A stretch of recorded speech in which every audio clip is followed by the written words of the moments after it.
Kanye West is a genius for what he has done. Many artists are recognized for their passionate and loyal fan base. However, the group that immediately springs into the forefront of my mind is always the Kanye West fan base. And certainly, Kanye West is a genius in everything he has done. Do you know why? Well, there's only one way to find out. Here we begin. Kanye West is one of the most popular men on earth, recognized for his creative quality. However, he is infamous for his prestige as an uncertain weirdo and a man whose temper can be effortlessly triggered. His behavior towards others and activities on Twitter earn so much grip within the global media that it comes to be so easy to forget how extraordinary he is as a creative. But in truth, when has any creativity in the past ever been contemplated as the norm by society? One thing that West's enthusiasts and haters can unanimously agree on is that West pushes barriers. Elon Musk named his recent entry for Kanye in the Time 100 Most Influential People list as boundary breaker. That's how he discerns himself too. Kanye started by breathing new existence into Jay-Z's career with his signature chipmunk production style, because it pertains to doubling or tripling the regularity of the waveform of old soul records, thereby putting forth the pitch and speed of species over which Jay-Z and Kanye would rap. And he didn't quit there. The producer-rapper came to be a rapper in his own right. He is the greatest of all time, according to his estranged ex-wife. You will find that it wasn't long before clubs were calling out the music to 2000s hits Jesus Walks, Gold Digger, and Stronger, and encapsulating the paradoxical mixtures of Christianity, capitalism, and the Protestant work ethic at the beating soul of the contemporary world. And its signal producer prophet, the runaway of runaways, and that is Mr. West.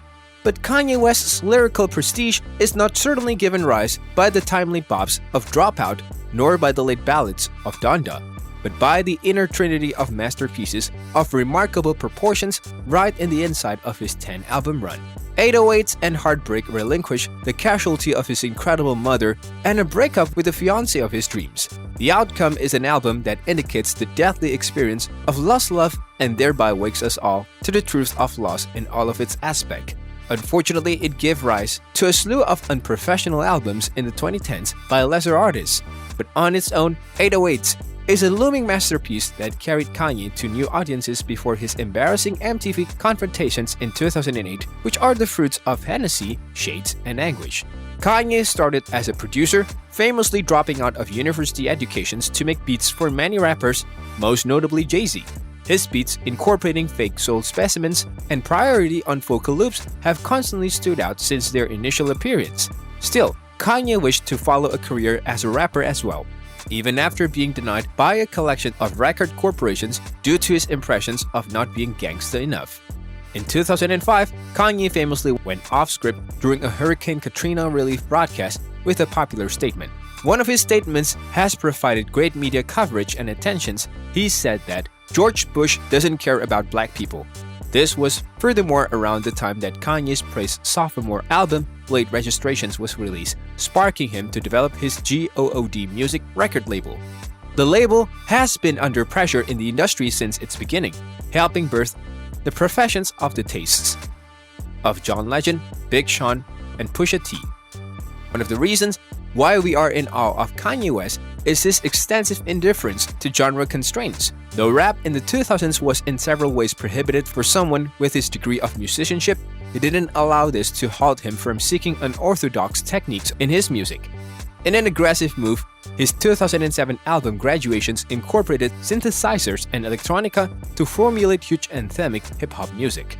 Not only did the album assist in modernizing techno-infused songs in the late 2000s, but by winning against 50 Cent's Curtis for the #1 debut spot, it signified a unique shift in the behavior of hip-hop fans. The ultra-macho impressions of the gangster rapper that had been common for years was now seizing a backseat to a more aware yet playful persona of Kanye, who was furthermore one of the first rappers to publicly say against the genre's toxic machismo and homophobia. The subsequent 3 years saw Kanye going through a musical suspension. With his bond to mega celebrity Kim Kardashian's and newfound fatherhood, Kanye just released a few singles in this interval. In a career stretching 2 decades, it is fundamental that Kanye West has asserted himself as one of the most significant musical artists of all time. The fact that his enthusiasts all see various works from him as his best, and that there is no obvious agreement on their ranking is a mere testament to his odd melodious consistency over the years.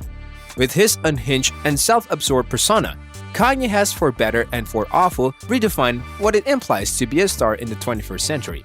So, that's all for today. What do you think about this megastar? Let me know in the comments, and bye for now.